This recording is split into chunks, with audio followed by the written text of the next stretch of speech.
ছিলেন না? থাকবেন না? জুলুম থাকবে না, জালিম থাকবে না।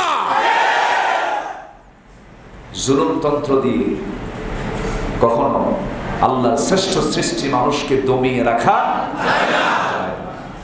মাজলুমের ফরিয়াদ কবুল করেন কে? আল্লাহ। আল্লাহ তাআলা। সম্মানিত ভাই, দল করব কার? দল করব কার? আর আমাদের আইন হবে, আমাদের বিধান হবে, আমাদের চলার পথ হবে একমাত্র কোরআন। কোরআনকে মানব, ইসলামকে মানব, ঈমানটা মজবুত করব। আল্লাহর 8টা জান্নাত আমার আপনার জন্য অপেক্ষা করবে। আমার ভাইরা, নবীর চরিত্র কেমন ছিল? ইন্নাল্লাহু ওয়াহদাহু লা শারীকা লাহু ওয়া নাশহাদু আন্না সাইয়্যিদানা ওয়া হাবিবানা ওয়া মাওলানা মুহাম্মাদান আবদুহু ওয়া রাসূলুহু الذي أرسله بالحق بشيرا ونذيرا وداعيا إلى الله بإذنه وسراجا منيرا فقد قال الله تعالى في كلامه المجيد وفرقانه الحميد أعوذ بالله من الشيطان الرجيم بسم الله الرحمن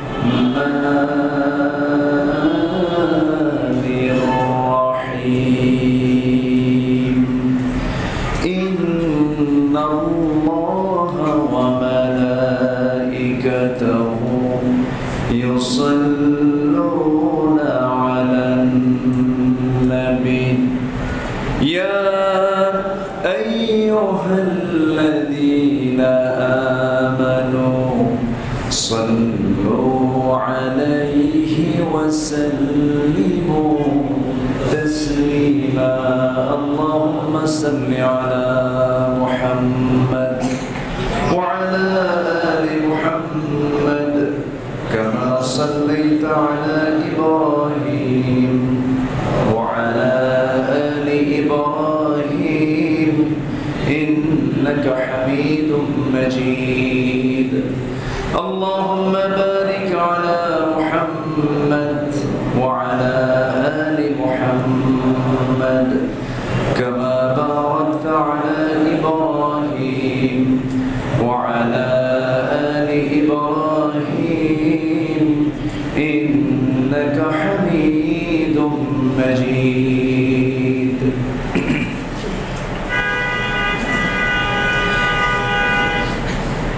সম্মানিত মুসল্লিবৃন্দ, আসসালামু আলাইকুম ওয়া রাহমাতুল্লাহি ওয়া বারাকাতুহু। ওয়া আলাইকুম আসসালাম ওয়া রাহমাতুল্লাহি ওয়া বারাকাতুহু। সবাই কেমন আছেন? আলহামদুলিল্লাহ। আপনি কেমন আছেন? জি, আমাকে প্রশ্ন করে ফেলেছেন। আল্লাহ তাআলার মেহেরবানি, আল্লাহ তাআলা আমাকে আপনার মতোই আপনার কাতারেই রেখেছেন। বলছি আলহামদুলিল্লাহ। মহান রব্বুল আলামিনের শুকরিয়া যে মহান আল্লাহ সুবহানাহু ওয়া তাআলা আমাকে আপনাকে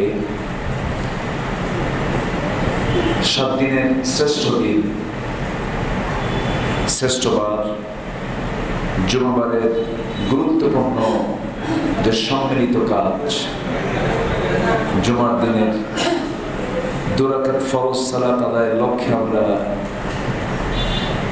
সেই মহান রবের মেহমান হয়ে, কারণ তার ঘরেই তো এসেছি আমরা, তার ঘরে আসলে সে ঘর আমরা কি হয়ে যায়? মেহমান হয়ে যায়। আমরা মেহমান হতে পেরেছি সেই মহান রবের, আসতে পেরেছি জান্নাতের এমন একটি সুন্দর টুকরায়।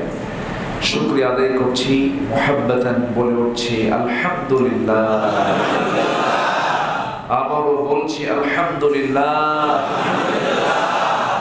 দরুদ পড়ছি প্রিয় নবীর শানে সরওয়ারে কায়নাত রাহমাতুল লিল আলামিন, সর্বকালের সর্বযুগের সর্বশ্রেষ্ঠ মহামানব রাসূল আকরাম নবী মুকাররম জনাবে মুহাম্মদুর রাসূলুল্লাহ।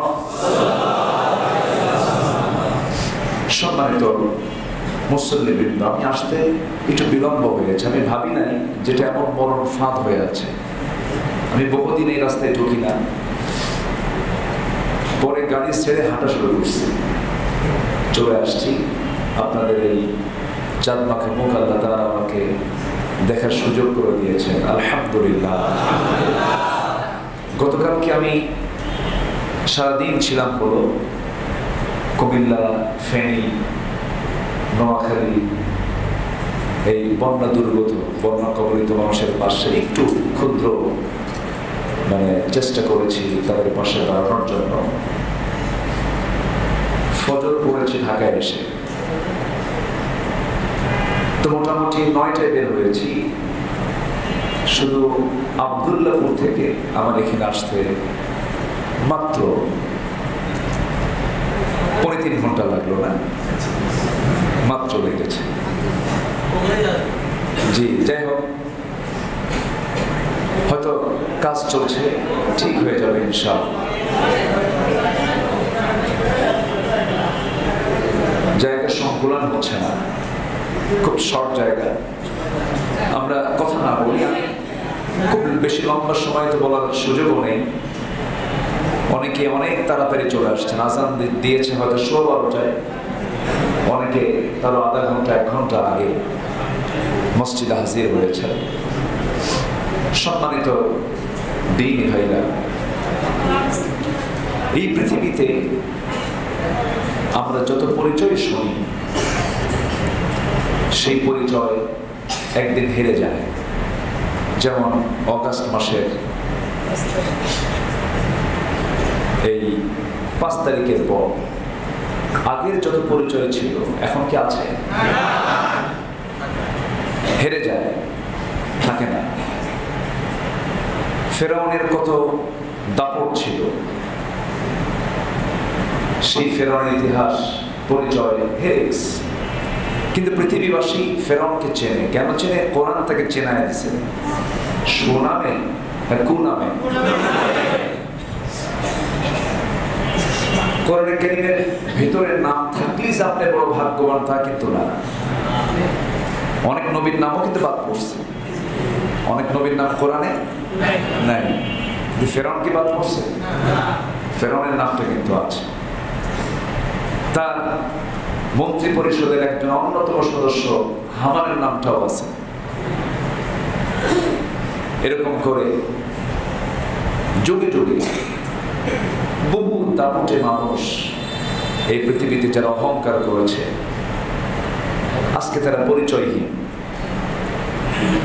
মোগল আমলে মোগল সম্রাটদের কি দাপট ছিল! শত শত বছর সেই কাবুল থেকে এসে গোটা সাবকন্টিনেন্ট তারা শাসন করেছে। মোগল সম্রাটদের ইতিহাস আমাদের কম বেশি জানা আছে, কিন্তু তাদের কবরের পাশে কি কেমন যায়? যায় না। তো পরিচয় একদিন হেরে যায়, পরিচয় থাকে না, পরিচয়হীন হয়ে যায়। কিন্তু যিনি কখনো পরিচয়হীন হবেন না, যিনি কখনো হারাবেন না, ফুরাবেন না, যিনি ছিলেন, আছেন, থাকবেন, তিনি কে? অতএব তার সঙ্গেই আমরা থাকব, যিনি কখনো হারাবেন না, যিনি কখনো হারিয়ে যাবেন, আমাকে ফেলে যাবেন না। নেতারা তো পালায়, নেতা পালায় না, চলে গেছে। নিকটবর্তী ইতিহাসে এমন নাই, এই বাংলাদেশের ইতিহাসে এমন আমরা পাইনি যে শেষ পর্যন্ত পালিয়েছে। রাষ্ট্রপ্রধানের এমন কোন রেকর্ড আমরা পাইনি। সম্মানিত ভাইরা, কিন্তু যিনি কখনো আমাকে ফেলে যাবেন না, আমাকে কখনো অবহেলা করবেন না, যিনি আমাকে মাফ করার জন্য অস্থির হয়ে থাকেন, তিনি আমার কে? সেই মহান রব্বুল আলামিনের পরিচয় যদি আমরা জানতে চাই, গোটা কোরআনের 3 ভাগের 1 ভাগ জুড়ে আমরা তার পরিচয়টা পেয়ে যাব। আল্লাহ রাব্বুল আলামিন তার নিজের পরিচয় দিয়েছেন বহু জায়গায়, বহুভাবে দিয়েছেন। এক জায়গায় তিনি বলছেন হুয়াল আউয়াল ওয়াল আখির ওয়াল যাহির ওয়াল বাতিন ওয়া হুয়া বিকুল্লি শাইইন আলীম। তিনি প্রথম, তিনি শেষ, তিনি প্রকাশ্য, তিনি গোপন। সকল ক্ষমতার উৎসকে সকল ক্ষমতার উৎস তিনি কে?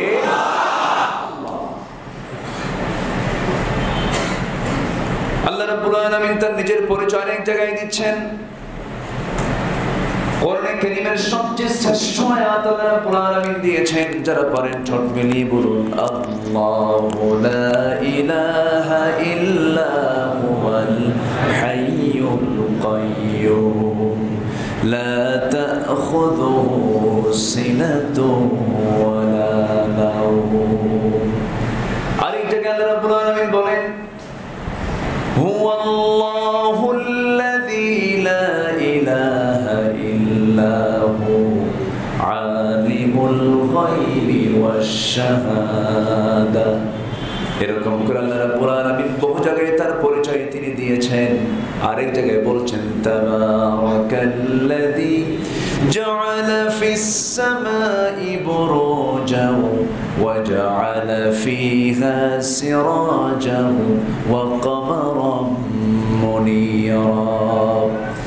আরেক জায়গায় বলছেন তাবারাকাল্লাযী বিয়াদিহিল মুলকু ওয়া হুয়া আলা কুল্লি শাইইন কাদির আল্লাযী খালাকাল মাউতা ওয়াল হায়াতা লিয়াবলুয়াকুম আইয়ুকুম আহসানু আমালান ওয়া হুয়াল আজিজুল গফুর।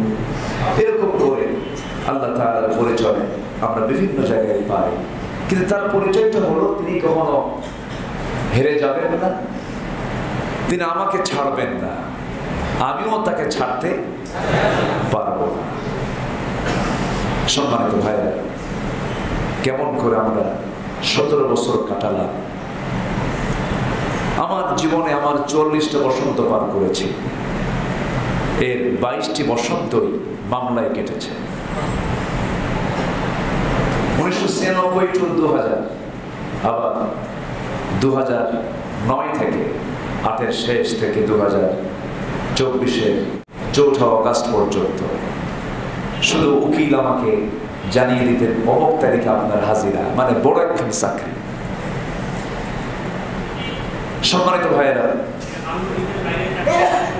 সম্মানিত বন্ধুগণ, আমার দিকে তাকান,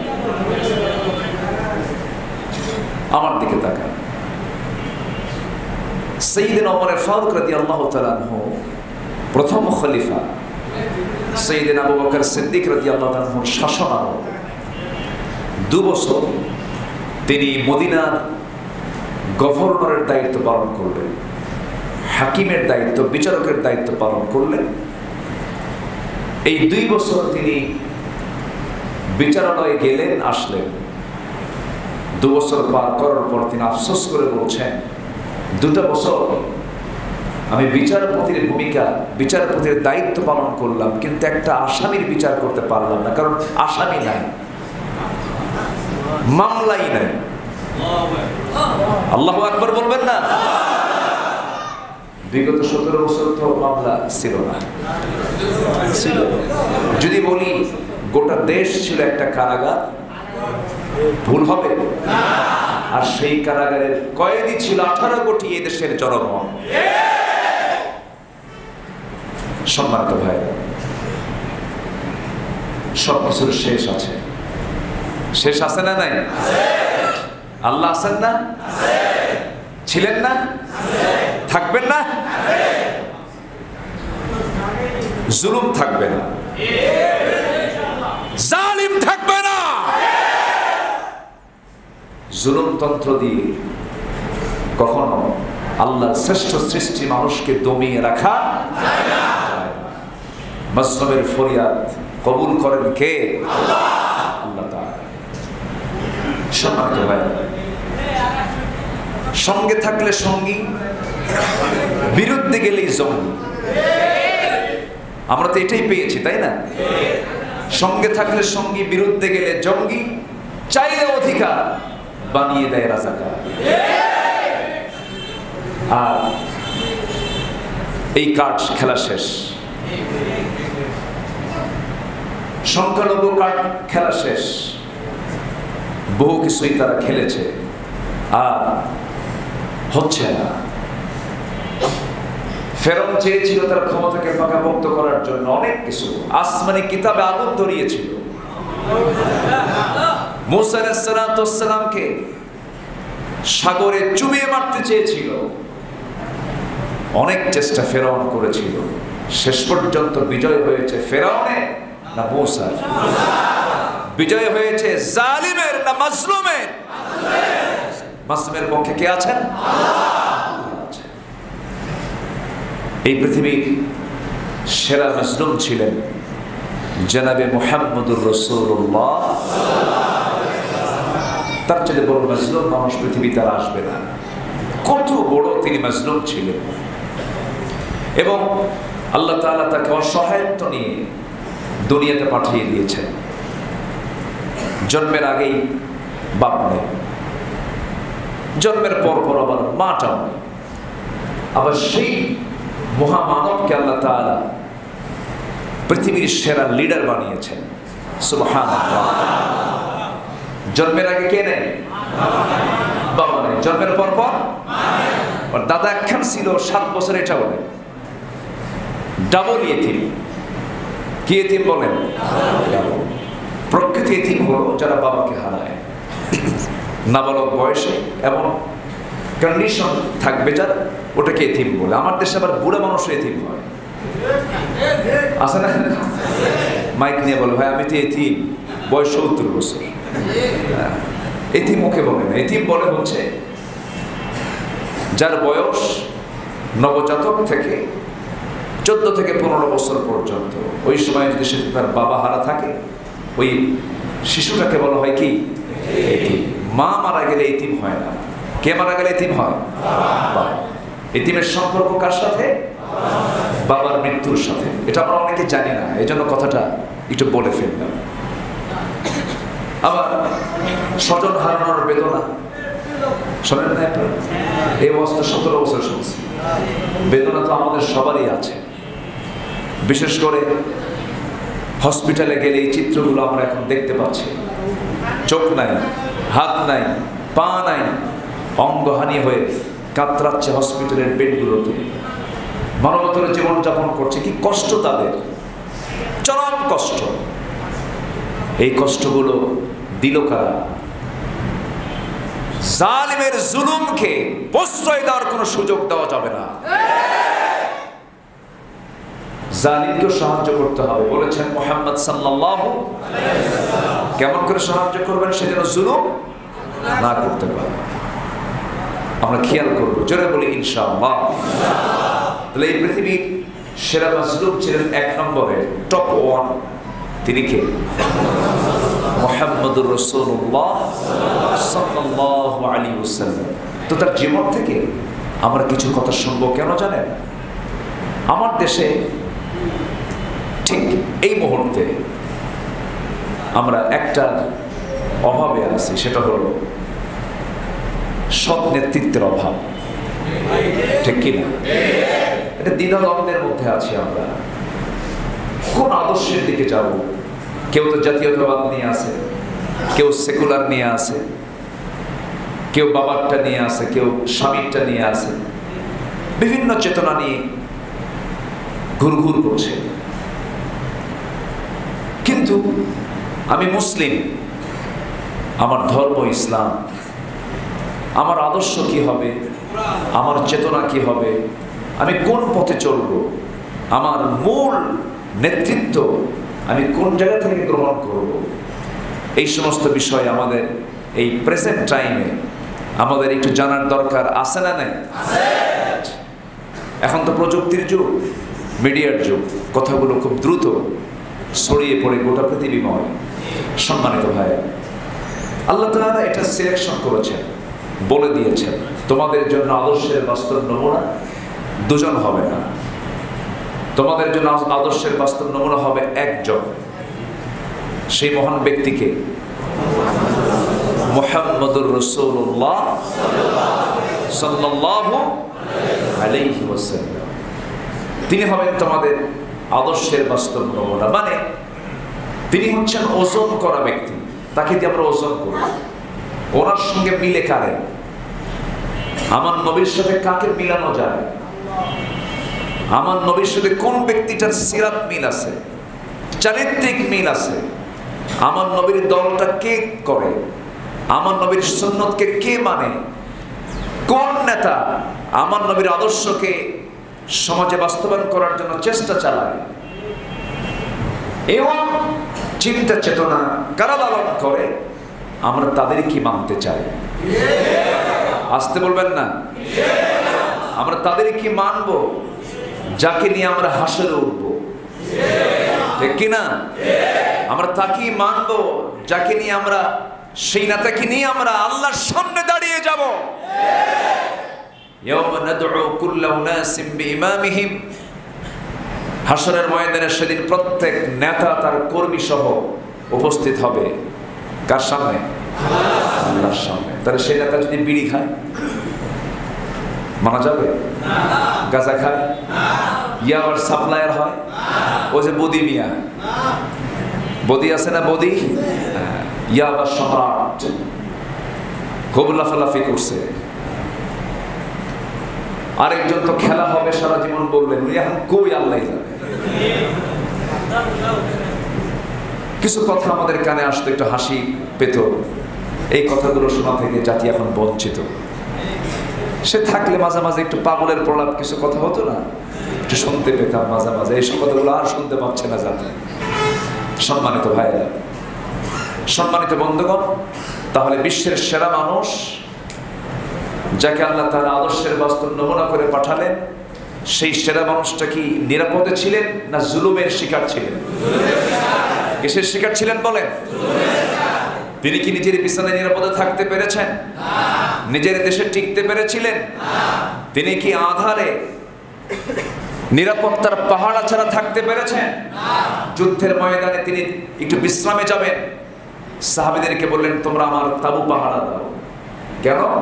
আমার নবীর শত্রু ছিল কি ছিল না? ছিল কি ছিল না? কেন থাকবে? তিনি তো সৎ মানুষ ছিলেন, তিনি তো মিথ্যা বলেন নাই। যে মক্কার মানুষ কাফের হওয়ার পরেও আমার নবীজির নবুয়ত প্রাপ্তির পর ওই কাফের মুশরিকরা আমার নবীর হাতে আমানত রাখত, এই বিশ্বাস তাদের ছিল। এত ভালো মানুষ, সেই ভালো মানুষের আরামে কেন ঘুম হয় না? কেন তিনি শত্রুমুক্ত হতে পারলেন না? মূল কারণ একটাই ছিল, সেটা হলো তার পৃথিবীতে আসার উদ্দেশ্য ছিল একটা, সেটা হলো কোনো তন্ত্র মন্ত্র চলবে না, একমাত্র আইন চলবে কার? আসতে বলবেন না, আইন চলবে কার? এটা বলতে গেলেই আমরা দীর্ঘ 1.5 যুগ ধরে শুধু আমরা একটা গালি শুনেছি, সেটা হলো আমরা মৌলবাদী, আমরা জঙ্গিবাদী। আর শুনতে হবে না, দাড়ি রাখলে, মাথায় টুপি দিলে, 5 ওয়াক্ত নামাজ পড়লে আর আমাদের এই গালিগুলো শুনতে হবে না আপাতত। জোরে বলি ইনশাআল্লাহ। কিন্তু কিছু শকুন কিন্তু এখনো আছে, শকুনগুলোর দিকে খেয়াল করার দরকার আছে না নাই? খেয়াল করতে হবে। আমার বন্ধুগণ, আল্লাহ রাব্বুল আলামিন আমার নবীর শানে বলে দিয়েছেন, লাকাদ কানা লাকুম ফি রাসূলিল্লাহি উসওয়াতুন হাসানাহ লিমান কানা ইয়ারজুল্লাহা ওয়াল ইয়াওমাল আখির ওয়া যাকারাল্লাহা কাসীরা। তোমাদের জন্য আদর্শের উত্তম বাস্তব নমুনা অন্য কেউ নন, মাত্র একজনকে আমি সিলেকশন দিয়েছি, তিনি অন্য কেউ নন, যার সম্মান মর্যাদা আল্লাহর পরে যার সম্মান মর্যাদা, যার নেতৃত্ব, সূর্য যতদিন উদয় হবে অস্ত যাবে, তার নেতৃত্ব ততদিন এই দুনিয়ায় বহাল থেকে যাবে। তিনি অন্য কেউ নন, যার চারিত্রিক সনদ কোন সুইডিশ একাডেমি দেয় নাই, যিনি পৃথিবীর কোন একাডেমি থেকে পুরস্কৃত হন নাই, তার পুরস্কার এসেছে আসমান থেকে। আসমানের মালিক নিজে পুরস্কৃত করে তার সার্টিফিকেট দিয়ে বলছেন, নুন ওয়াল কলমি ওয়া মা ইয়াসতুরুন মা আনতা বিনি'মাতি রাব্বিকা বিমাজনুন ওয়া ইন্না লাকা লাআজরান গায়রা মামনুন ওয়া ইন্নাকা লাআলা খুলুকিন আযীম। জোরে বলুন আল্লাহু আকবার। তোমাদের নবী মুহাম্মদ সাল্লাল্লাহু আলাইহি ওয়াসাল্লাম, তিনি হচ্ছেন সীমাহীন চরিত্রের, তিনি আধার। এমন চারিত্রিক সনদ আল্লাহ রাব্বুল আলামিন তাকে দিলেন। কোন সময় দিলেন? যে সময় মক্কার মানুষ রাসূলকে গালি দিয়ে দিয়ে রাসূলকে তার মনকে ভাঙার জন্য বারবার চেষ্টা করছিল। সন্তান ছেলে মেয়ে, সন্তান ছেলে হওয়া মেয়ে হওয়া না হওয়া, এটার ফয়সালা সম্পূর্ণ কার হাতে? আসতে বলবেন না, কার হাতে? আল্লাহ তাআলা রাসূলকে চারটা মেয়ে দিয়েছিলেন, কিন্তু প্রাপ্তবয়স্ক ছেলের সন্তানের জনক তিনি ছিলেন না। সন্তান ছিল, ছেলের সন্তান শিশু অবস্থায় দুনিয়া থেকে বিদায় হয়ে যায়। চারটা ছেলের সন্তান ছিল তার, কাসেম, তাহের, তৈয়ব, ইব্রাহিম। তারা কেউ সন্তান পৃথিবীতে আসার সঙ্গে সঙ্গে দুনিয়া থেকে বিদায় হয়ে যায়। কাসেম রাদিয়াল্লাহু তাআলা আনহু, তিনি 7 বছর বয়সে দুনিয়া থেকে বিদায় হয়ে যান। নবীর পুত্র তিনি ছিলেন। এই সন্তানগুলো যখন মারা গেল, নবীজি তবু গালি থেকে মুক্ত হলেন না। সেই সময় বলে ফেলল, আরবের সেই কুরাইশরা বলে ফেলল, মুহাম্মাদের রব মুহাম্মদকে বাদ দিয়ে দিস। কেমন করে বলে ফেলল? সন্তান হয় মারা যায়, শেষ পর্যন্ত রাসূলকে নির্বংশ বলে গালি দিল, লেস কাটা বলে গালি দিল। কিন্তু আল্লাহ তাআলা সরাসরি একটা কমপ্লিট সূরা নাযিল করে রাসূলকে জানিয়ে দিলেন, হুজুর, হে রাসূল, আমি আপনাকে খুব ভালোবাসি। কমপ্লিট সূরা নবীর শানে নাযিল হলো। যারা পারেন ঠোঁট মিলিয়ে বলুন, ইন্না আ'তাইনাকাল কাউসার ফাসাল্লি লিরাব্বিকা ওয়ানহার ইন্না শানিআকা হুয়াল আবতার। আমি আপনাকে হাউজে কাউসার দান করেছি, অতএব আপনি নামাজ পড়ুন, আপনি কোরবানি করুন। যারা আপনাকে বলে লেস কাটা নির্বংশ, তারাই হলো প্রকৃত নির্বংশ। নবীর পক্ষে কে? আবু লাহাব বলে, মুহাম্মদ তোর ধ্বংস হয়ে যাক। আমার নবীজি আবু লাহাবের 2 সন্তানের সাথে নিজের কন্যা 2টাকে বিয়ে দিয়েছিলেন জাহেলি যুগে। নিজের কন্যার সন্তানকে যখন বিয়ে দিয়ে দিলেন, কি গভীর সম্পর্ক, আত্মীয়তার সম্পর্ক। নিজের কন্যা 2টাকে তার 2টা ছেলের সঙ্গে বিয়ে দিয়েছেন। নবুয়ত পেলেন, ইসলাম যখন তিনি পেলেন, দিন যখন পেলেন, মেয়ে 2টাকে তালাক দিয়ে তার মেয়ে 2টাকে বাড়িতে পাঠায় দিল। ইসলাম মানতে গেলে পারিবারিক সম্পর্ক নষ্ট হতে পারে, সামাজিক সম্পর্ক নষ্ট হতে পারে, পিতা পুত্রের মধ্যেও বিরোধ লাগতে পারে কিনা বলেন? লাগতে পারে। এই জন্য ইসলাম মানতে গেলে মাথায় রাখতে হবে, পারিবারিক বাধা আসবে, সামাজিক বাধা আসবে, ধনাঢ্য শ্রেণীর বাধা আসবে, রাষ্ট্রীয় বাধা আসবে। সকল বাধা ডিঙ্গিয়ে আমার আল্লাহর সঙ্গে ইসলাম নিয়ে টিকে থাকতে হবে। আমার বন্ধুগণ, আমার ভাইরা, এই জন্য আদর্শ আমরা লালন করতে গিয়ে একটি আদর্শ আমরা লালন করব, যার আদর্শের সনদ, যার চারিত্রিক সনদ আল্লাহ নিজে দিয়েছেন, তিনি হচ্ছেন মুহাম্মদ সাল্লাল্লাহু আলাইহি ওয়াসাল্লাম। সূরা কালাম থেকে আমি আজকে একটু কথা বলার চিন্তা করছিলাম, রাস্তায় যে সময় চলে গেল। একটু পয়েন্ট আকারে একটু বলার চেষ্টা করছি, একটু মনোযোগ দিয়ে কথাগুলো শুনবেন। তাহলে আমরা দল করব ব্যক্তির না নবীর? বলেন কার? আদর্শ মানবো আমার নবীর। দল করব কার? দল করব কার? আর আমাদের আইন হবে, আমাদের বিধান হবে, আমাদের চলার পথ হবে একমাত্র কোরআন। কোরআনকে মানবো, ইসলামকে মানবো, ইমানটা মজবুত করব, আল্লাহর 8টা জান্নাত আমার আপনার জন্য অপেক্ষা করবে। আমার ভাইরা, নবীজির চরিত্র কেমন ছিল? কোরআনের ভাষায় 7টা দিক আমি তুলে ধরি, আলোচনা শেষের দিকে আস্তে আস্তে চলে যাব। কষ্ট পাচ্ছেন নাকি আপনি? একটু বলি, কথা বলি। কোরআনের আয়নায় রাসূল কেমন ছিলেন একটু বলার চেষ্টা করছি। কিসের আয়নায়? কোরআনের আয়নায় রাসূল আমার কেমন একটু বলি, আমি শেষের দিকে আস্তে আস্তে চলে যাব। সম্মানিত ভাই, আমার নবীজির চারিত্রিক সনদ তাহলে কে দিলেন? আমার নবীর চরিত্র ছিল শুধু উন্নত না মহা উন্নত। তিনি ভিতরেও যেমন, বাহিরেও যেমন, ব্যক্তিগত জীবনও যেমন, পারিবারিক জীবনও কি বলে বাহিরের জীবনও তেমন, সব জায়গায় তিনি ওপেন ছিলেন। স্ত্রীদেরকে ডাক দিয়ে বলতেন, স্ত্রীরা রাতের আধারে যা করি সব বলে দাও। সাহাবীদেরকে ডাক দিয়ে বলেন, দিনের আলোতে তোমাদের সঙ্গে আমি যা করি তা বলে দাও। বলেন তো, এই চরিত্র কি আজকের নেতাদের মধ্যে পাওয়া যাবে? পাওয়া যাবে? বোট ক্লাব জানেন না? বোট ক্লাবের দিকে যান, নাইট ক্লাবের দিকে যান, বারের দিকে যান। এই বার, নাইট ক্লাব, বোট ক্লাব এগুলোর সাথে নবীর অনুসারী যারা, নবীর আদর্শ লালন করে যারা, তাদের বিন্দু পরিমাণ কোনো সম্পর্ক নাই। মদ নারী নিয়ে যারা পড়ে থাকে, এমন নেতৃত্বের মুখে এখন জুতা মারার সময় এসেছে। ওগুলোকে মানবো না আমরা। বহু ধোঁকা খেয়েছি, আর ধোঁকা খেতে চাই না। এ জাতি ইসলাম চায়, এ জাতি ইসলাম চায় না।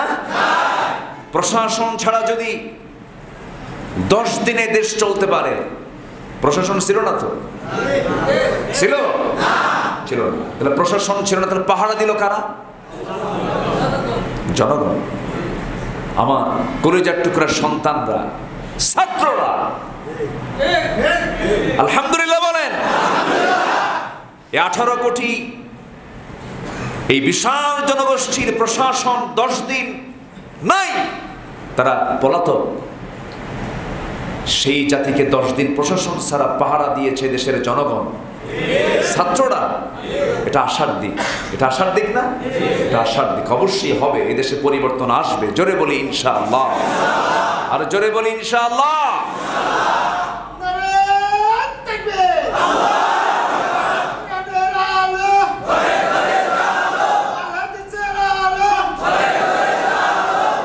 সম্মানিত ভাইয়েরা, মাহফিলে কথা বলতে দেয়নি দীর্ঘ 16 বছর। মসজিদের খতিবকে খুতবা দিতে দেয় নাই। আল্লামা সাঈদীর নামে দোয়া করা হয়েছে কেন? চাকরিচ্যুত করা হয়েছে। বহু জুলুম করেছ। আল্লাহর ওই আয়াতটা যদি না থাকতো, একটাকেও ছাড় দিতাম না।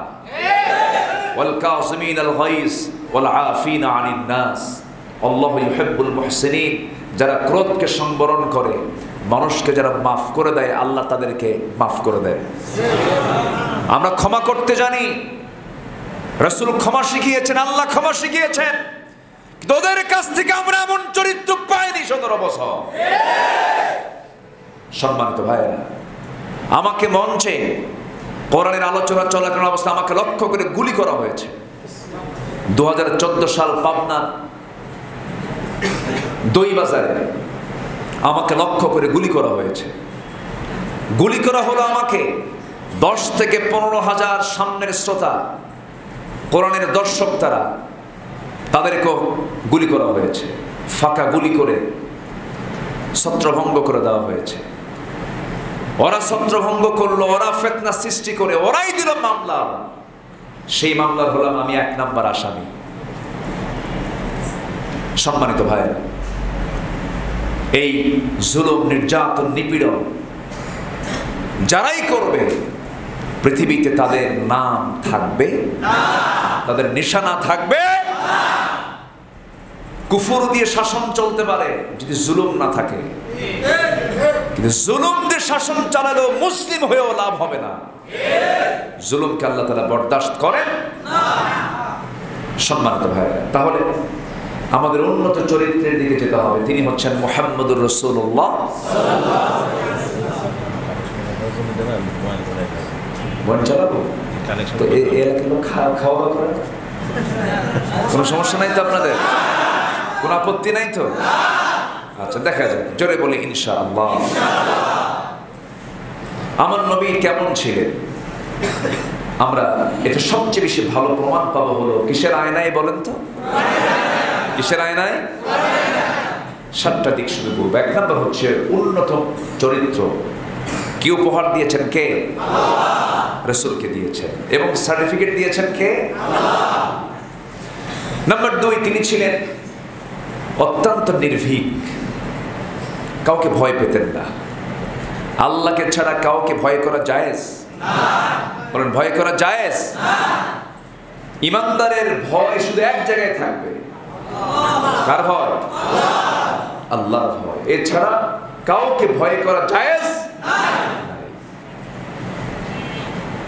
আল্লাহ রাব্বুল আলামিন এই ব্যাপারে বলছেন, ইল্লা তাসরুহু ফাকাদ নাসারাহুল্লাহু ইয আখরাজাহুল্লাযীনা কাফারু ثاني اثنين إذ هما في الغار إذ يقول لصاحبه لا تحزن إن الله معنا। সূরাত আত-তাওবা আল্লাহ রাব্বুল আলামিন সেই রাতের কথা বলে দিয়েছেন। সবার ইতিহাসগুলো জানা আছে, একটু মনে করে দেওয়ার জন্য বললাম। আমার নবীজির 3টা দিন 3টা রাত একটা গুহার মধ্যে কেটেছে, খাওয়া ছাড়া, বালিশ ছাড়া, চাদর ছাড়া, আলো বাতাস ছাড়া। কোনো আলো ছিল না। সংকীর্ণ একটা জায়গার মধ্যে তিনি 3টা দিন 3টা রাত পার করলেন। সেই জাবেলে সুর এখনো দুর্গম, সেই পাহাড়ি জনপদ, সেই পাহাড়ি অঞ্চল। যারা হজে যান তারা কম বেশি দেখতে পেয়েছেন। নিচ থেকে সেই পাহাড়ের গুহাটার মুখে যে মানুষগুলো দেখা যায়, পিঁপড়ার মতো দেখা যায়, ছোট্ট ছোট্ট পিঁপড়ার মতো মানুষগুলোকে দেখা যায়। সেই দুর্গম পাহাড়ি গুহার মধ্যে রাসূল বেড়াতে গেছেন নাকি? খেলতে গেছেন নাকি? সেই দুর্গম, সেই কঠিন কণ্ঠকে কীর্ণ জায়গার মধ্যে 3টা দিন 3টা রাত থেকেছেন। সফর সঙ্গী ছিলেন আমার নবীর বাল্য জীবনের বন্ধু, 3 বছরের ছোট বড়। নবীজি আবার শ্বশুর হন। সেই লোকটার নাম কি বলেন? আবু বকর সিদ্দিক রাদিয়াল্লাহু তাআলা আনহু। সঙ্গে ছিলেন নবীজি আরাম ফরমাচ্ছেন, বালিশ নাই। সাইয়েদনা আবু বকর তার উরুটা বিছায়া দিলেন। উরুর উপর রাসূল মাথা রেখে বলছেন, আবু বকর ঘুম তো আমার নাই, একটু ঘুমাবো। শুয়ে পড়লেন। ঘুমন্ত অবস্থায় হঠাৎ করে আমার নবীজি দেখতে পেলেন সাইয়েদনা আবু বকরের চোখের কোনা বেয়ে টপ টপ করে পানি পড়ছে। ঘুম থেকে জায়গা পেয়ে বলছেন, আবু বকর তোমার চোখে পানি কেন? কি হয়েছে? বইয়ের কথা মনে হয়েছে মনে হয়, পরিবারের কথা মনে হয়েছে মনে হয়। সাইয়েদনা আবু বকর বলছেন, আল্লাহর কসম করে বলি, এই দুনিয়াতে সবচাইতে বেশি প্রিয় যার মনে হয় আমার কাছে, যে লোকটাকে সবচেয়ে বেশি প্রিয় মনে করি, আমার জীবনের চাইতে বেশি ভালোবাসি, সেই লোকটাই হচ্ছেন আপনি। আপনি আমার সাথে আছেন, আমি আপনার সাথে আছি, এই দিক থেকে আমার কোনো টেনশন নাই। তাহলে চোখে পানি কেন? কি হয়েছে আবু বকর? তিনি বলছেন, ইয়া রাসূলুল্লাহ আমি দেখতে পাচ্ছি ওই গুহার সামনে কাফেররা অস্ত্র হাতে নিয়ে দাঁড়ায় আছে। অস্ত্র হাতে নিয়ে দাঁড়ায় আছে, ধারালো অস্ত্র পাইলে আপনাকে শেষ করে ফেলবে। এই চিন্তায় পেরেশানিতে আমার চোখে পানি চলে আসছে ভয়ে। সেই সময় রাসূল বলছেন, আবু বকর ভয় করো কেন? নির্ভীকতা কাকে বলে? মুস্কি হাসি মেরে বলছেন, কি আস্থা আল্লাহর উপরে, চিন্তা করো না, হতাশ হও না। কখনো হতাশ হওয়া যাবে না। বান্দার পিঠ যখন দেয়ালে ঠেকে যায়, আল্লাহর সাহায্য তখন ওয়াজিব হয়ে যায়। বান্দা যখন আর পারে না, বান্দার চেষ্টা যেখানে শেষ, সাহায্য কার শুরু? আল্লাহর শুরু হয়ে যায়। কোনো চিন্তা করো না, তুমি কেন ভাবতেছো আমরা শুধু দুজন? ভুলে গেছো আল্লাহর কথা নাকি? আর একজন তিনি আছেন আমাদের সাথে, তিনি আমার কে? আল্লাহ আছে। কোনো টেনশন করবে না। আল্লাহ সাহায্য করেছেন বলেই আল্লাহ তাআলা তাকে সেখানে রেহাই দিয়েছেন, নাজাত দিয়েছেন। সত্যদের চোখে ধুলাবালি লাগিয়ে দিয়েছেন, তাদের সত্যদের চোখকে তিনি আড়াল করে তিনি চলে গিয়েছেন সেখান থেকে আবার মদিনার পানে। এই যে চূড়ান্ত ক্রাইসিস পিরিয়ডে ভোলা যাবে না কার নাম? এই চরিত্র ছিল আমার নবীর মধ্যে সবচেয়ে ষোলো আনা। তিনি কখনো হতাশ হতেন না। গোটা জীবন তার মডেল আমার আপনার জন্য, গোটা জীবনটাই আমার আপনার জন্য মডেল। আল্লাহ তাকে বানিয়ে দিয়েছেন। নাম্বার 3 হলো অটল ব্যক্তিত্ব তার মধ্যে ছিল, রবের প্রতি নির্ভরশীলতা তার মধ্যে ছিল। ফাইন তাওয়াল্লাউ ফাকুল হাসবিয়াল্লাহু লা ইলাহা ইল্লাহু আলাইহি তাওয়াক্কালতু ওয়া হুয়া রাব্বুল আরশিল আযীম। জোরে বলুন আল্লাহু আকবার। আবার চরম শত্রুর প্রতিও তার মধ্যে দয়া ছিল। চরম শত্রু ছিল মুনাফিক, তার মধ্যে দয়া কাজ করেছে। আবার একজন অপরাধী জেনা করেছে, জেনার ফলে তার শাস্তি হলো পাথর মেরে শেষ করে দেওয়া। ওই মহিলাকে নিয়ে বুক পর্যন্ত পুঁতে রেখে যখন পাথর মারতেছিল, পাথরের আঘাত সহ্য করতে না পেরে সেখান থেকে উঠে দৌড় মারতেছিল। আবার তাকে ধরে এনে তাকে রজম করে দুনিয়া থেকে বিদায় করা হলো। এমন বর্ণনা নবীর সামনে যখন দেওয়া হলো, আমার রাসূল বললেন, ও সাহাবীরা, সে যখন সহ্য করতে না পেরে উঠেই যাচ্ছিল, তোমরা তাকে কেন ছেড়ে দিলে না? মানে দয়া, মানে কি দয়া। তার মধ্যে দয়া মায়া বেশি কাজ করত। নবীজির বিরুদ্ধে সারা জীবন আবু জাহেল বিরোধিতা করেছে।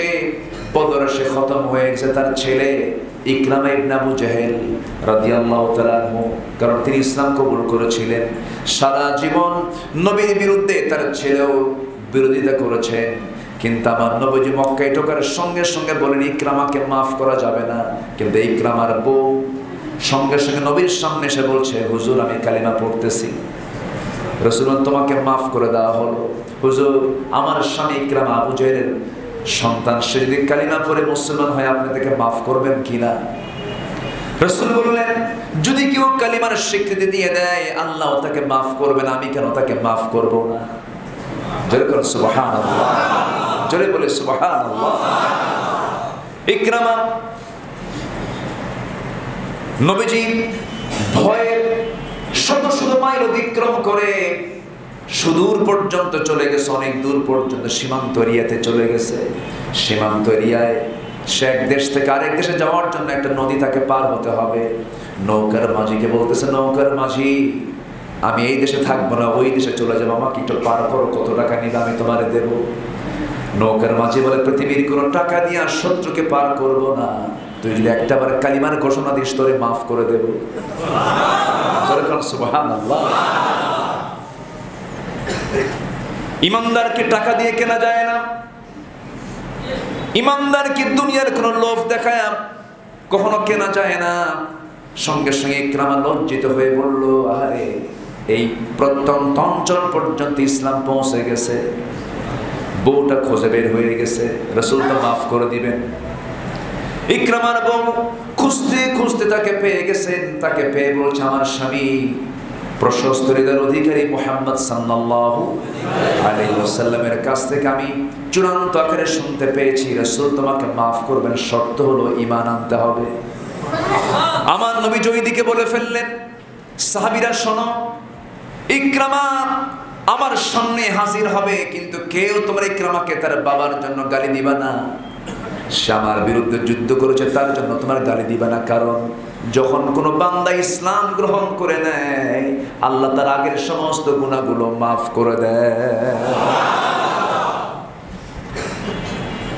আমার ভাই, আল্লাহ রাব্বুল আলামিন আমার আপনার জন্য এমন একজন ব্যক্তিকে মডেল বানিয়ে দিয়েছেন, শত্রুকেও তিনি মাফ করেছেন, শত্রুকেও তিনি মাফ করে দিয়েছেন। তার মধ্যে দয়ার পরিমাণটা কম ছিল না বেশি ছিল? বেশি ছিল। মুনাফিক মারা গেল, একজন মুনাফিক মারা গেল। নবীজির কানে সংবাদ এলো মুনাফিক বাপ সন্তানটা হলো ভালো সাহাবী, অনুগত সাহাবী, নবীর সামনে এসে বলছে, হুজুর আমার বাপ খারাপ মানুষ, কিন্তু বাপ তো আমার বাপটা দুনিয়া থেকে বিদায় নিয়েছেন হুজুর, আপনি আপনার পরনের দুটা বরকতের জুব্বা আমি চাই, জুব্বাটা দিয়ে দেন, আব্বা কি কাফনের কাপড় হিসেবে পড়ায় দেব, সন্তানের চেষ্টা যদি আল্লাহ মাফি করে দেন। রাসূল কিচ্ছু না বলে তার হাতে দুটো জুব্বা দিয়ে দিলেন। কিছুক্ষণ পরে সে বলছে, হুজুর আমি জানি মুনাফিকের জানাজা আপনি যাবেন না, কিন্তু আপনার কাছে আমি তো আপনার সাহাবী হই, দেখেন তো আমার আব্বার জানাজায় যাওয়া যায় নাকি, কি যাও, আমি তোমার আব্বার জানাজায় যাব। মুনাফিক কিন্তু নবীজির ভিতরে দরদ ছিল, তার চোখে পানি ছিল, দয়াদ্র হৃদয় তার মধ্যে, দয়াদ্রতা তার মধ্যে সর্বক্ষণ কাজ করত। আবার নবীজি বলেন, যাও আমি তোমার আব্বার জানাজায় হাজির হব। নবীজি জানাজায় হাজির হলে কি কোনো সাহাবীরা বাদ যায় নাকি? সব সাহাবী চলে গেছে নবীর পিছে পিছে। সাইয়েদনা ওমর ফারুক রাদিয়াল্লাহু তাআলা আনহু নবীর পিছনে দাঁড়িয়ে থেকে বলছেন, ইয়া রাসূলুল্লাহ আপনি কার জানাজায় আসছেন? যে লোকটা বদরের শত্রুতা করলো, উহুদের শত্রুতা করলো, কত শত্রুতা আমাদের সঙ্গে করেছে, একজন চিহ্নিত মুনাফিকের জানাজায় বিশ্বনবী কেমন করে আসে হুজুর? আমরা একটু বুঝতে চাই। রাসূল বললেন, ওমর তুমি কিচ্ছু বলো না, আমাকে জানাজা শেষ করতে দাও। আমার নবীজি জানাজা শেষ পর্যন্ত আদায় করলেন, সাহাবায়ে কেরাম পিছনে দাঁড়ানো, জানাজাও পড়া হলো। রাসূল জানাজা সম্পন্ন করলেন, নিজের জুব্বা পর্যন্ত দিয়ে দিলেন। আমার নবীজির জানাজা শেষ হতে না হতে আয়াত নাযিল হলো, ইস্তাগফির লাহুম আও লা তাস্তাগফির লাহুম ইন তাস্তাগফির লাহুম ৭০ মাররাতান ফালান ইয়াগফিরাল্লাহু লাহুম। আপনি তার জন্য ক্ষমা চান বা না চান, ৭০ বার যদি আপনি তার জন্য ক্ষমা চান, আমার আদালত তাকে ক্ষমা করবে না, কারণ মুনাফিকের জন্য কোনো ক্ষমা নাই। নবীর দোয়া কবুল হয় না কাদের জন্য দোয়া করলে? মুনাফিক তো আমার দেশে নাই, আসতে বলবেন না, আছে না নাই? মুনাফিক খুঁজতে গেলে তো ইমানদার খুঁজই পাওয়া যাবে না। যার ফজর নামাজ জামাতে হয় না, এটা মুনাফিকের লক্ষণ। কি কথা কি বোঝা যায়? যার ফজর নামাজ মসজিদে হয় না, এটা কিসের লক্ষণ? এরকম লক্ষণের লোক তো নাই এলাকায়, আছে নাকি? আমরা মুনাফিকের সমস্ত আলামত থেকে আমরা বাঁচার চেষ্টা করব, মিথ্যা ছেড়ে দেব। একটা মিথ্যা বললে তার দুর্গন্ধ মাইলকে মাইল ছড়ায়। একটা গীবত করলে শুধু আমার নবীর সামনে, উম্মে সালমা রাদিয়াল্লাহু তাআলা আনহা রাসূলের সামনে, আর আম্মা জান আয়েশা সিদ্দিকা রাদিয়াল্লাহু আনহা রাসূলের সামনে, উম্মে সালমার সামনে শুধু বলেছিলেন সে তো খাটো। সে কি খাটো? রাসূল বলেন, তোমার এই খাটো শব্দটা যদি দরিয়ায় ছেড়ে দেওয়া হতো, লামাজাজাতহু, দরিয়ার সমস্ত পানি দুর্গন্ধ হয়ে যেত। যেরকম নাউযুবিল্লাহ। তাহলে ইমানদার কি গীবত করতে পারে? ইমানদার কি মিথ্যা বলতে পারে? ইমানদার কি আমানতের খেয়ানত করতে পারে? ইমানদার কি ওজনে ভেজাল করতে পারে? ইমানদার কি মিথ্যা সাক্ষ্য দিতে পারে? ইমানদার কি ওয়াদা ভঙ্গ করতে পারে? যারা করে তারা কি বলেন? যারা করে তারা কি? আমার কথায় মনে কষ্ট পাচ্ছেন? হুজুর এতক্ষণ তো লাইনে ছিলাম, আপনি তো এখন হার্ড লাইনে চলে গেলেন। না, জাহান্নামকে হারাম করার জন্য জাহান্নামের কাজকেও হারাম করতে হবে। জান্নাতকে ওয়াজিব করার জন্য ওয়াজিব কাজগুলোকে আমার আপনার আদায় করতে হবে। সম্মানিত ভাইরা, নাম্বার 5 হলো আমার নবীজি রুক্ষ মেজাজে ছিলেন না, সংকীর্ণ মনা ছিলেন না, তিনি ছিলেন উদার এবং বদমেজাজ তার মধ্যে ছিল না। আমার নবীজির পাশে সবাই আসতে পারত। শুধু একদিন একজন অন্ধ সাহাবী নবীর পাশে এসে বসে আছেন, তিনি কথা বলছেন, কিন্তু রাসূল তাকে আবাসা ওয়া তাওয়াল্লা আন জাআহুল আ'মা, আল্লাহ তাকে ধরে ফেলেন। আল্লাহ রাসূলকে বলেন, আপনি যাকে অ্যাভয়েড করছেন সে অসংখ্য কাফেরের চাইতে এই বান্দা আমার কাছে শ্রেষ্ঠ, কারণ তার মধ্যে ঈমান আছে। যেরকম সুবহানাল্লাহ।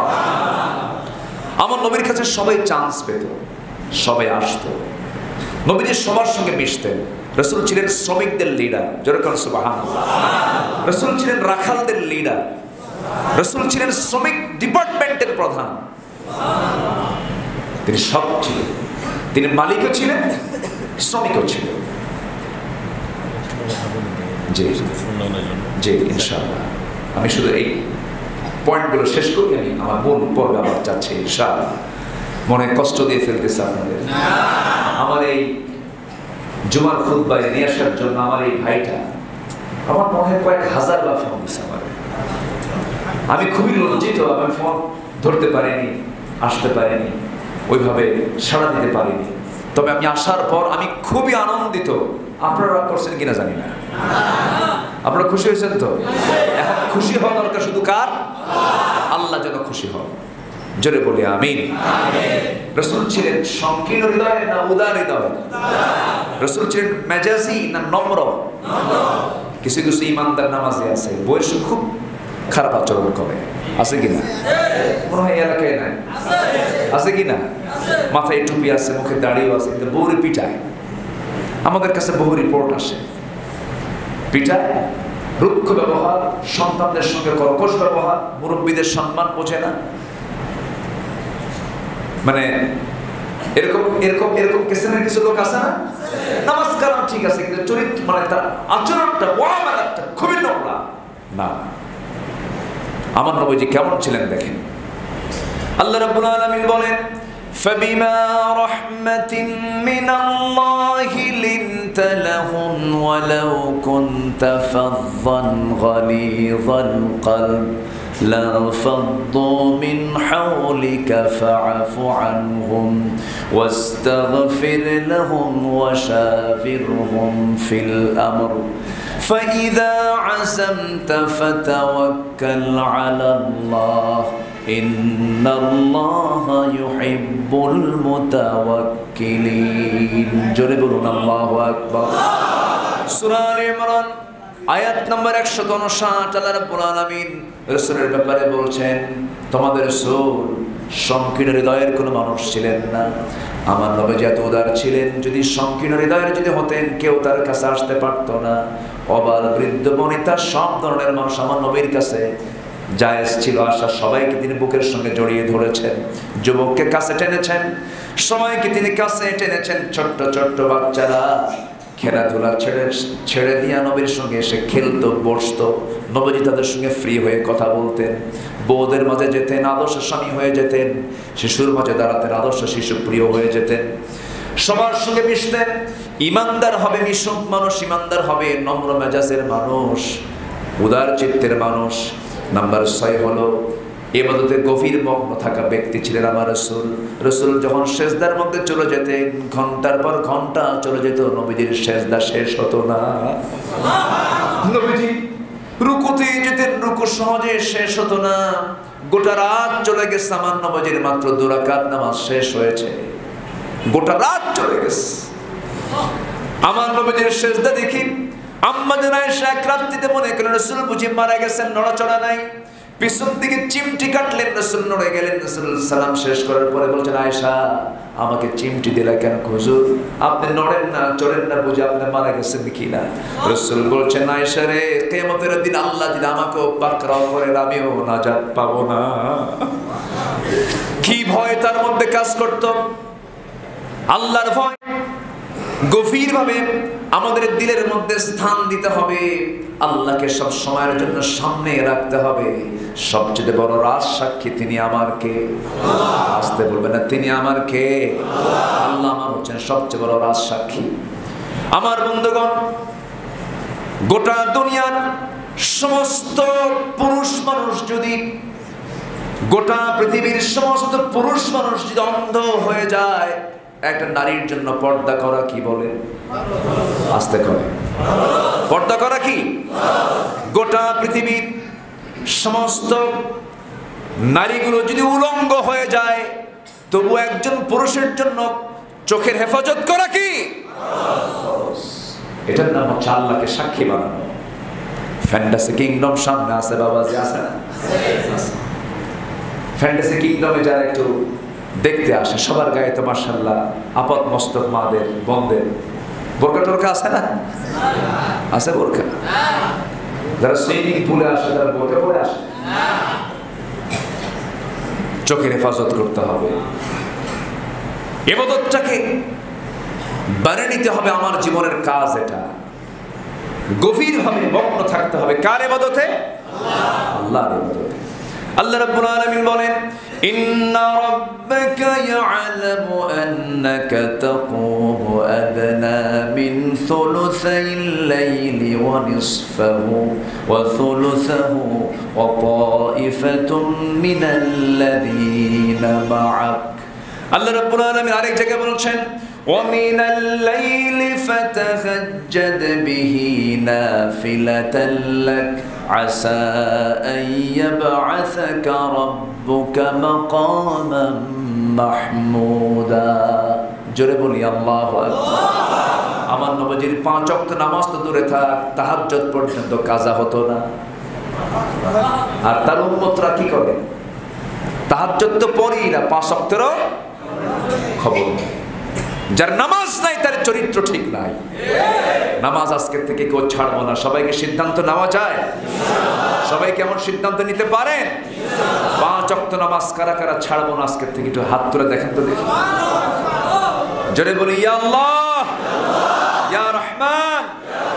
আমাদেরকে 5 ওয়াক্ত সালাত আদায় করা তৌফিক তুমি আল্লাহ দিয়ে দাও। জোরে বলি আমিন, আরো জোরে আমিন। রাগ করলেন মনে হয়? আমার নবীজির একটু আদর্শের দিকটা কোরআনের সামনে রেখে, কোরআনকে সামনে রেখে একটু বলার চেষ্টা করলাম। আমার মন চাচ্ছে আমি আরো কথা বলি, কিন্তু সময়ের সংক্ষিপ্ততা সব দিকে আমরা খেয়াল করবো। জোরে বলি ইনশাআল্লাহ। সম্মানিত ভাইরা, আমার ভাইজান, 4 তলা 3 তলা কাজ চলতেছে না? কানেকশন প্রতি জমায় আর কি হয়। হ্যাঁ, প্রতি জুম্মায় হয়। আচ্ছা, 3 তলা 4 তলা জানা জি। মসজিদের দোতলা, 3 তলা, 4 তলায় অনেক মুসল্লি আপনারা হন। তো যদি কিছু চাওয়া হয়, রাগ করেন নাকি আপনারা? রাগ করবেন না তো? দিলে কার অ্যাকাউন্টে যায়?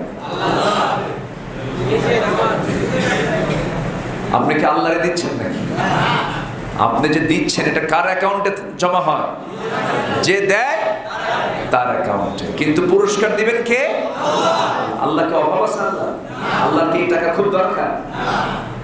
আল্লাহকে দেব না আমরা আমাদের অ্যাকাউন্টে জমা দেব, কিন্তু আমাকে পুরস্কার দিবেন কে? যে যা পারি এটা দেওয়ার চেষ্টা করি। দেশের টাকা দেশেই রাখি, না পাচার করি। 19 লক্ষ কোটি টাকা দেশের ঋণ। কোন স্ত্রীর স্বামী যদি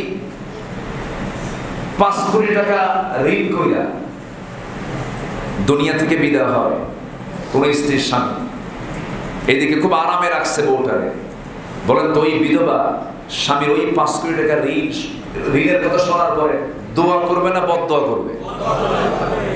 কথাটা বুঝেন? মানে বোঝানোর জন্য বলতেছে। একটা সংসার, এই দেশ ছিল একটা সংসার, সেই সংসারের ফলাফল কি? 19 লক্ষ কোটি টাকা লোন। প্রেজেন্ট লোন হচ্ছে দেশের 19 লক্ষ কোটি টাকা। তার মধ্যে 11 লক্ষ কোটি টাকাই তারা দেশ থেকে পাচার করে গেছে।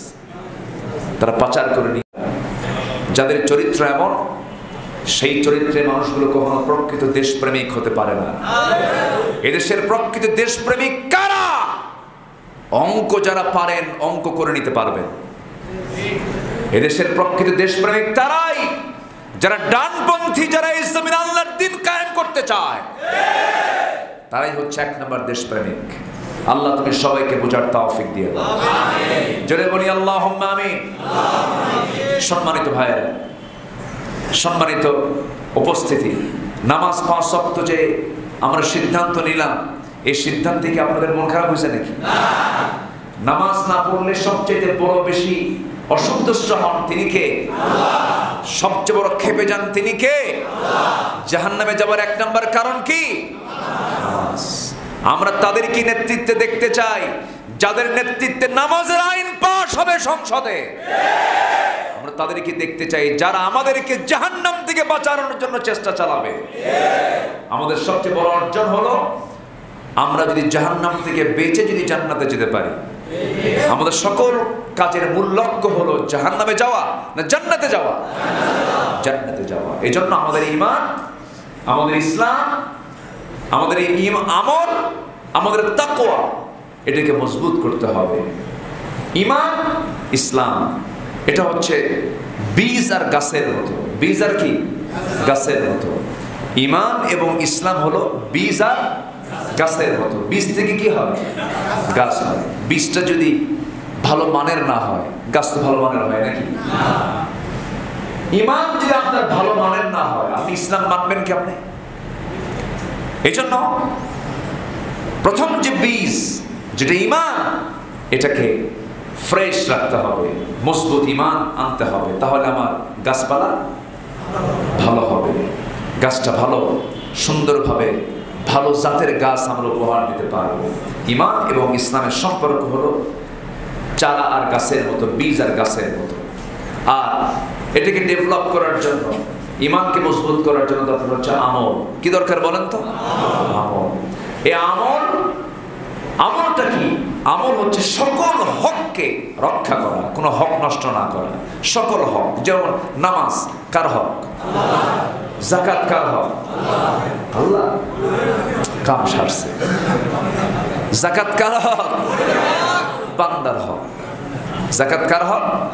বান্দার হক। আর নামাজ কার হক? আল্লাহর হক।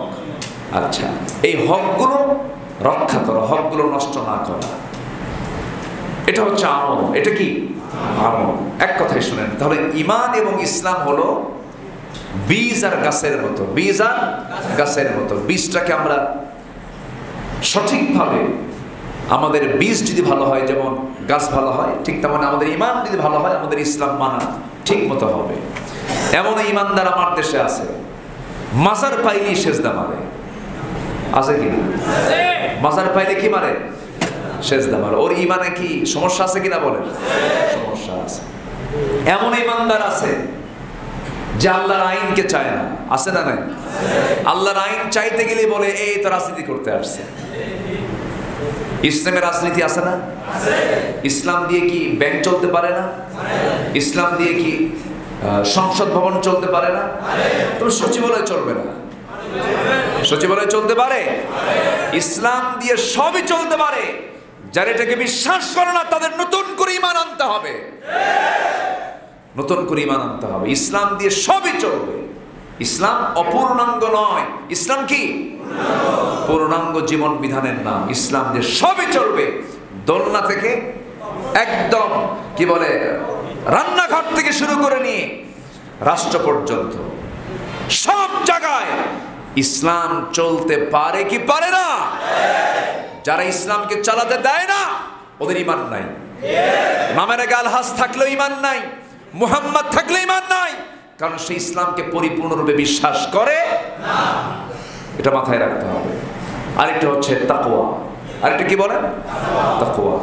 ঈমান, ইসলাম, আমল, তাকওয়া, এই চারটার সমন্বয়ে আমরা যদি নিজের জীবনকে সাজাতে পারি আমরা সাকসেস হয়ে যাব। আল্লাহ পাক আমাদের সবাইকে কবুল করে দেন। জোরে বলি আল্লাহুম্মা আমিন। ভাই একটু বসেন, বসেন। আমি তো দাঁড়াতে বলি নাই, একটু বসেন। কি সবার কাছে নিয়ে গেছেন? আলহামদুলিল্লাহ। আল্লাহ তুমি সবার দানকে কবুল করে দাও।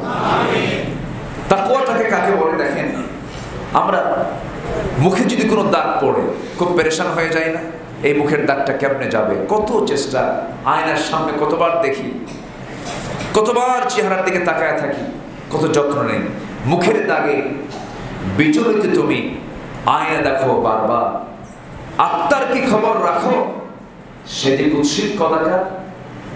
সবচাইতে বড় নজর দিতে হবে বাহ্যিক চেহারায় না আত্মার দিকে? কিসের দিকে বলেন? আত্মার দিকে, নফসের দিকে। قد أفلح من تزكى وذكر اسم ربه ফাসাল্লা ক্বাদ আফলাহা মান যাক্কাহা ওয়া ক্বাদ খাবা মান দাসারাহা। আমরা আসুন আমার নফসকে, আমার রূহটাকে ঈমানের নূরে আলোকিত করি, ইসলামের অনুসরণের মধ্য দিয়ে এটাকে ব্রাইট করি, আলোকোজ্জ্বল করি। আল্লাহ সেই তৌফিক সবাইকে দান করুন। সবাইকে বিরক্ত করেছে, অনেক লম্বা সময় নিয়ে ফেলেছি আজকে, কষ্ট পাননি তো? জুমার দিন বেরোনোর দিন, জুমার দিন বিকেলবেলা কি ডেটিং এর দিন?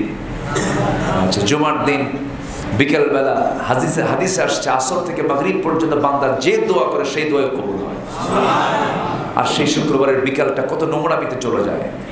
আমরা নোংরামি করবো না। জুমার দিন হচ্ছে দোয়া কবুলের দিন, এটা বিশেষ দিন, ঈদের দিনের মতো, এটা বিশাল ব্যাপার।